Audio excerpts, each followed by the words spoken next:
يهوديان ظالمان الله رب العالمین دی دوی باندې خپل قهر نازل کی په دې رمضان مبارک کې په مسجد اقصا کې په د فلسطین په مظلوم مسلمانانو باندې په خويندو میندو باندې په وړو وړو ماشومان باندې دي ظالمانو ګولې ورولې د مسجد به حرمتي وکړه هغه مسجد چې زمونږ نبی علیه الصلاۃ والسلام د معراج په شپه باندې الله سبحانه وتعالى د مسجد حرام د کعبه د خوانه روان کړلو او بوتلو هغه مسجد اقصا ته چې نن د دې ظالمانو ظلمونه پکې روان دي او بیا د هغه مسجد نه قرآن کې الله رب العالمین دا واقع ذکر کړي د معراج واقع په کوم ځای کې ده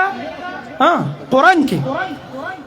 د اسراء واقعه چې د شپې تلې نبی علیه السلام د مسجد حرام نه مسجد اقصا پورې دا کوم د سورۃ اسراء کې ده او چې بره ختلې ده سدرۃ المنتهى پورې د اسمانونو نه بره دا کوم ځای کې ده سورۃ النجم کې په دین ځان پوي کوي په دین ځان پوي کوي دا د قرآن نه ثابته ده د معراج دا واقعه هغه زمونږ د نبی صلی الله علیه وسلم عظیمه معجزه چې کوم ځای کې صادره شوې وه هغه ظالمان په هغه ځای کې نن مسلمان سجدې ته نه پرېږدي د قرآن بې حرمتۍ نه کوي او عجیبه خبره دا ده چې لږ غوندې یو موټی خلک دي ټول پېښور عمره بنئ د اسرائیل دا ټول پېښور عمره بنئ خو پته نه لګي غیرت ختم شوی دی د دې مسلمانانو حکمرانانو غیرت چرته تللی دی چرته کړی کړی دی غیرت د غیرت جنازې ووتلی دی خلکو هسې غټې غټې دعوې دي چې ما سره دا ټکنالوژي ده او ما سره دا ټکنالوژي ده الله رب العالمین دی په دوی کې غیرت پیدا کړي موږ ته یو غیرتي کس پکار دی لکه څنګه چې صلاح الدین ایوبي کې کم غیرت و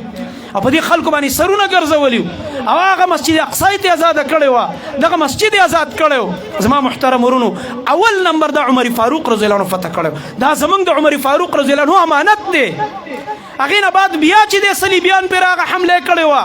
چې کله مسلمانانو کې کمزوري راغه نو صلاح الدین ایوبي غوندې غیرتي ځوان الله پیدا کړو موږ الله ته یا الله یو بل غیرتي ځوان پیدا کړي یو داسې غیرتي پیدا کړي چې یو چغه ووایي او دا امت مسلمه ورپسې ورشي والله که یو هفته ټینګ شي دا اسرائیل د دې غیرت